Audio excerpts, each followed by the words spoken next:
el mundo de Putin. El esplendor europeo de Moscú, sus sublimes palacios y museos, los galantes muchachos que descienden a Gorky Park todas las noches, ocultan la decadencia y paranoia de un país que se siente menospreciado. A inicios del verano pasado, Moscú estaba llena de huecos. En todas partes, calles rotas, desvíos para peatones, edificios cubiertos, andamios, grúas, polvo. En la Tverskaya, en la Arbatskaya, en la Mokovaya, en la Moskuvoretskaya y en el apretado anillo del Kremlin. En la Biblioteca Lenin. En el Museo Politécnico. En Itartas. En el Museo de Historia Contemporánea. En el Museo Mayakovsky. Como todas las ciudades que padecen un largo y abultado invierno, Moscú debe aprovechar los cortos meses de verano para reparar calles y edificios, pintar, limpiar y plantar árboles y flores. El texto sobre Rusia y Putin, publicado originalmente en el portal digital El Estornudo, explica. La alcaldía de la ciudad emprendió en el 2014 un vasto programa de renovación urbana llamado Mi Calle, tan abarcador y costoso que solo la reconstrucción emprendida después de la Segunda Guerra Mundial lo supera en escala. Las obras deben concluir antes de la inauguración de la Copa del Mundo de Fútbol, el 14 de junio del 2018, en el Estadio Luzhniki, el mismo que hospedó, hace muchos siglos, los Juegos de la 22 Olimpiada, aquella que abrió Leonid Brezhnev y cerró, yéndose al cielo soviético, el oso Misa. Los moscovitas parecían resignados a los inconvenientes prácticos de la renovación de su ciudad. Afortunadamente, llovía todas las tardes, y la lluvia se llevaba el polvo y el mal humor. La lluvia, jovial, fría, interminable, caía sobre el mausoleo de Lenin y sobre las robustas cúpulas doradas de la Catedral de la Dormición. Caía, enérgicamente, sobre la estatua de Pushkin, junto a la cual Fyodor Dostoyevsky proclamó en 1880 que el destino de Rusia era paneuropeo y universal, y que sería alcanzado no por la espada, sino por la fuerza de nuestra hermandad y nuestra fraternal aspiración de unir a la humanidad. Caía, como un aplauso, sobre las tumbas de Chekhov, Eisenstein, Bulgakov y Ulanova en Novodevichy.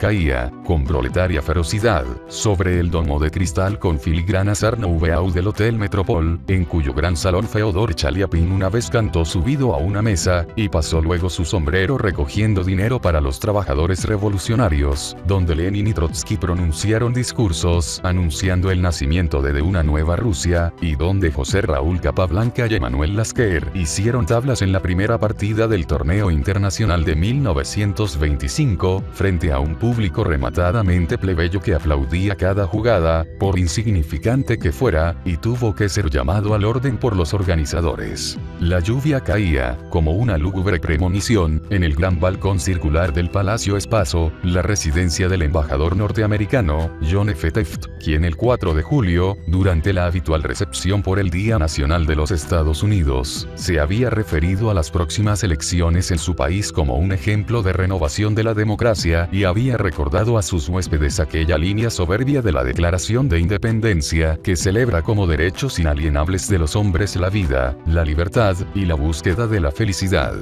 En la recepción actuó un grupo musical de Miami, Miguel Ángel and the Immigrants, y fue servida comida griega y cubana. A pesar de la lluvia, y de las molestias provocadas por las obras públicas, los moscovitas pasaron apaciblemente el verano. En la Plaza Roja, parejas de novios alborozados, ellas de blanco imperial, ellos de Armani, posaban delante de la Catedral de San Basilio de la Torre Spasskaya, cuyo laborioso carillón ya había empezado a contar los minutos que le quedaban a cada uno de esos relucientes matrimonios antes de la infelicidad, el adulterio y el divorcio. En Gorky Park crecían, impetuosamente, 1 millón de flores y 1 millón de muchachos y tocados por el comunismo científico, ciudadanos de Twitter. No había muchos visitantes examinando los iconos de Andrei Rublev en la Galería Tretiakov, pero un avispero de turistas trataba de filmar cada cambio de la guardia junto a la llama presuntamente eterna del soldado desconocido soviético en la muralla del Kremlin.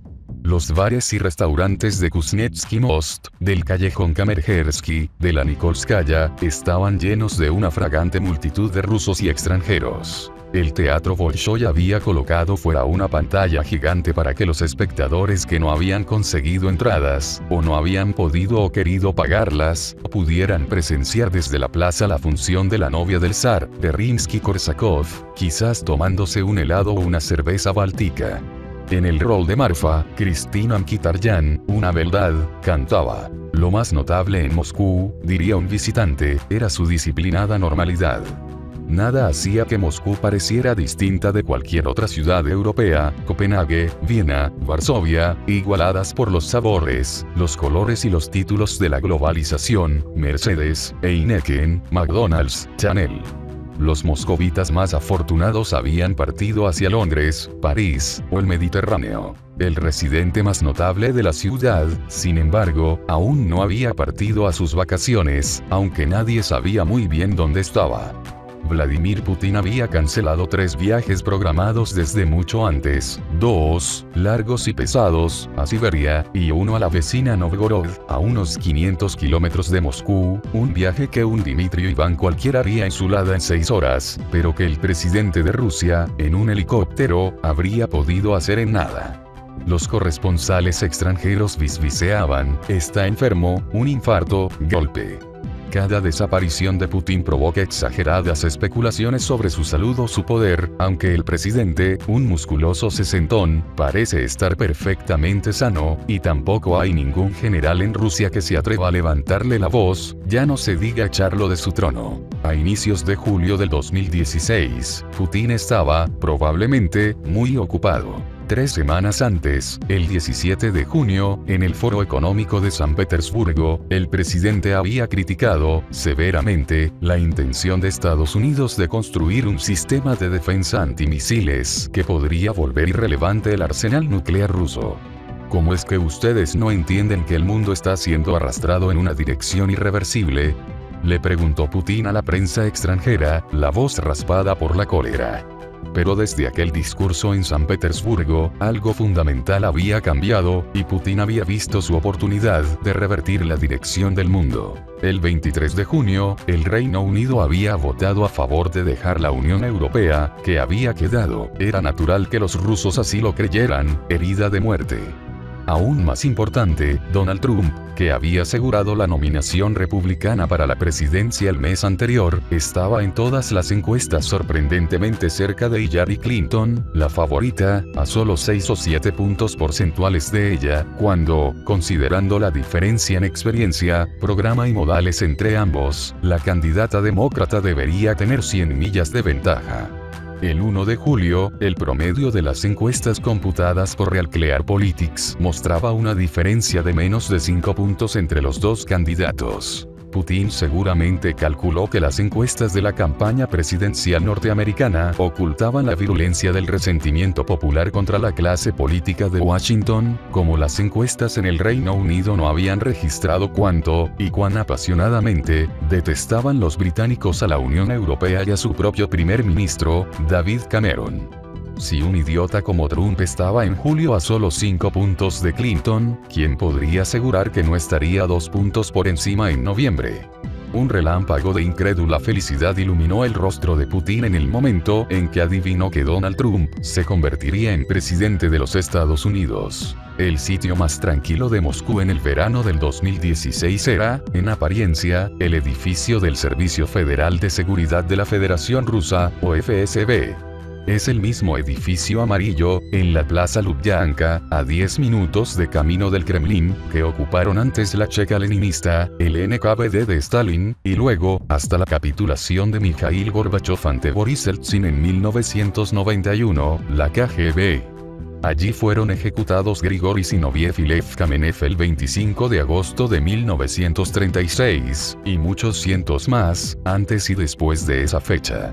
A través de la ventana de su celda en la prisión de la Lubyanka, un oficial de artillería de 26 años llamado Alexander Solzhenitsyn, que había sido condecorado con la Orden de la Estrella Roja el año anterior por el valor mostrado en el frente bielorruso, observó los fuegos artificiales en celebración de la victoria soviética sobre Alemania, el 9 de mayo de 1945. Esa victoria no es nuestra, escribiría el prisionero.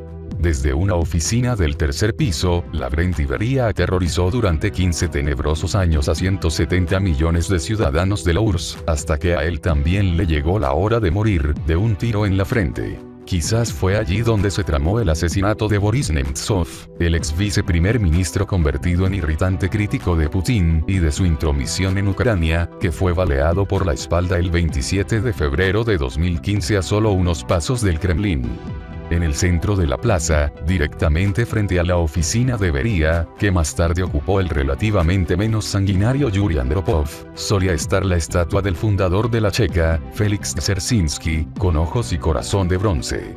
La estatua fue retirada de la Lubyanka en 1991, y llevada, ignominiosamente, al Parque de los Monumentos Caídos, junto a otras estatuas de gerifaltes soviéticos, y de Marx y Engels.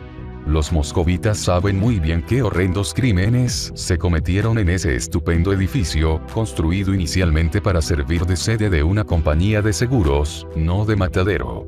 Pero los visitantes que sepan poco de la historia rusa podrían pasar junto a él, y entrar al edificio contiguo, la inofensiva tienda central para niños, sin enterarse de que es allí, en la sede del FSB, no en el Kremlin, donde se gobierna Rusia. Después de todo, Putin mismo es un hombre de la Lubyanka, ex agente de la KGB, ex director del FSB. Fue en el triángulo formado por la sede del FSB en la Lubyanka, la del Departamento Central de Inteligencia, GRU, en Kodinke, en el noroeste de Moscú, y la del Servicio de Inteligencia Extranjera, SBR, en Yasenevo, al sur, donde Putin y un resoluto ejército de espías, analistas, hackers y asesinos planearon audazmente en el verano del 2016 la victoria de Donald Trump. Por supuesto, no fue la intervención rusa en la campaña electoral norteamericana, la filtración de documentos confidenciales del Comité Nacional Demócrata y del Círculo de Confidentes y Asesores de Clinton, la que dio la victoria a Trump, que debe ser categóricamente atribuida a la malicia, el egoísmo, la estupidez, la tosuda irresponsabilidad y la letal ignorancia de 62.985.106 ciudadanos norteamericanos, pero Putin y sus espías ayudaron a destruir irreparablemente la reputación y la credibilidad de la ex secretaria de Estado, o al menos eso concluyeron la administración Obama y sus agencias de inteligencia. El 14 de junio, 3 días antes de que Putin alertara en San Petersburgo del peligro de una nueva guerra mundial, The Washington Post reportó que hackers del gobierno ruso habían accedido a los archivos electrónicos del Comité Nacional Demócrata, que guardaba toda la información confidencial sobre Trump, que sus rivales habían conseguido acumular. El 22 de julio, Wikileaks publicó 19,252 emails y otros 8,034 documentos de la dirección demócrata. Ese mismo día, Paul Krugman, en The New York Times, llamó a Trump el candidato siberiano, que, de llegar a ser presidente, adoptaría una política exterior favorable a Putin, en detrimento de los intereses de Estados Unidos y sus aliados. La interferencia rusa en la elección presidencial, y los vínculos de la campaña republicana, y más tarde, de la esperpéntica administración Trump, con Putin y su corte, han provocado en los Estados Unidos una perniciosa crisis política que ha desestabilizado al nuevo gobierno y ha comprometido su legitimidad. El secretario de Seguridad Nacional de Trump, Michael Flynn, fue forzado a renunciar cuando se supo que había discutido con los rusos el posible levantamiento de las sanciones impuestas contra Moscú por la administración Obama tras la ocupación de Crimea y la intervención del Kremlin en la guerra civil ucraniana, y luego había mentido sobre ello. El fiscal general, Jeff Sessions, que no ha tenido tiempo de colocar los retratos de su familia en su buró, ha tenido ya que recusarse de cualquier eventual investigación sobre el asunto, después de que The Washington Post revelara que el ex senador de Alabama había tenido contactos con el embajador de Putin en Estados Unidos, Sergei Kislyak, que no había mencionado cuando le preguntaron, bajo juramento, en su sesión de confirmación en el Senado. Los comités de inteligencia del Senado y de la Cámara de Representantes han empezado a investigar, gruñonamente, los orígenes de un gobierno que no ha cumplido aún 2 meses. Putin y sus espías no pueden creer que bien ha salido todo. No han conseguido ninguna concesión a favor de Trump todavía, pero no la esperan.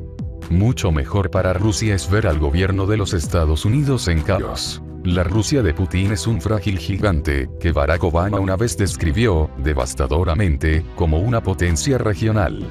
Al denunciar la interferencia de Rusia en las elecciones de noviembre, Obama observó que Rusia era un país más pequeño y más débil que Estados Unidos, que no producía nada que nadie quiera comprar, salvo petróleo y gas y armas.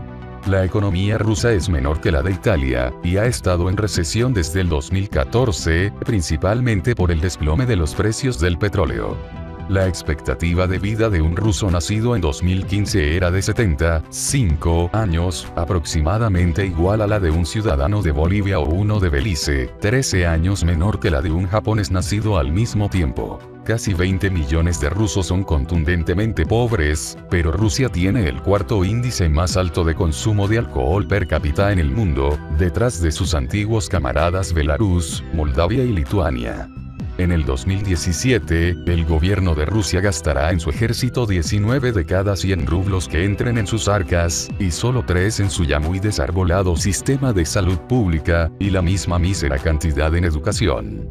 La Rusia de Putin es el país más desigual del mundo, el 1% más rico controla el 74,5% de la riqueza, de acuerdo con Credit Suisse, expertos en desigualdad y ardientes promotores de ella. En particular, Putin y un círculo muy reducido de sus amigos y colaboradores son dueños de una fortuna más grande que la de todos los zares de Rusia juntos, la mayor parte de la cual está escondida en una intrincada red de sociedades, cuentas y fondos radicados en el extranjero, como revelaron los escandalosos papeles de Panamá el año pasado. Más de 100 deportistas rusos fueron excluidos de los Juegos Olímpicos de Río de Janeiro después de que saliera a la luz una conspiración, urdida por el FSB, para proteger a los atletas que consumían sustancias prohibidas por las federaciones internacionales, e intimidar a los inspectores que deberían haber denunciado a los infractores. La reputación internacional de Rusia, tras su intervención en Ucrania, Siria y las elecciones norteamericanas, ha quedado muy disminuida, salvo, curiosamente, entre los capitostes de la extrema derecha, que admiran el fiero, descarado autoritarismo de Putin, y los alcornoques de la extrema izquierda, que padecen de una incurable nostalgia por la Unión Soviética. El esplendor europeo de Moscú, sus sublimes palacios y museos, los galantes muchachos que descienden a Gorky Park todas las noches, ocultan la decadencia y paranoia de un país que se siente menospreciado, tratado sin respeto, rodeado de enemigos. ¿Qué le importa a Putin?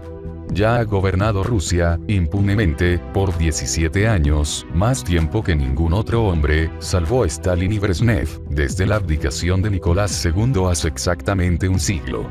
Putin comprende, muy claramente, que Rusia no logrará alcanzar a Estados Unidos en poderío económico y militar, o influencia cultural, y que no lograría derrotarlo en una guerra no nuclear entre ambos, si eso fuera posible, pero puede en cambio destruir la Pax Americana, el sistema de relaciones internacionales fundado en la hegemonía de los Estados Unidos como única superpotencia, y contaminar las democracias occidentales con una rabiosa filosofía reaccionaria, antiliberal y anti-intelectual, la de Marine Le Pen, la de Nigel Farage, la del holandés Wilders, la del italiano Salvini, la de Alternativa para Alemania. La victoria de Alepo, que restablece a Rusia como una potencia global, al menos temporalmente, créalo Obama o no, ha sido muy oportuna para el Kremlin. Rusia y Putin se preparan para conmemorar en noviembre el centenario de la revolución bolchevique, un acontecimiento que todavía divide las opiniones de los rusos. Pero solo medio año después Rusia, unida, recibirá a Ronaldo y Messi, a Neymar y Vale, a Luis Suárez y Manuel Neuer, y Putin, magnánimo, le dará un mes de fútbol al mundo. Cientos de millones de televidentes alrededor del planeta verán imágenes de Moscú, resplandeciente en rojo no bolchevique sino neozarista.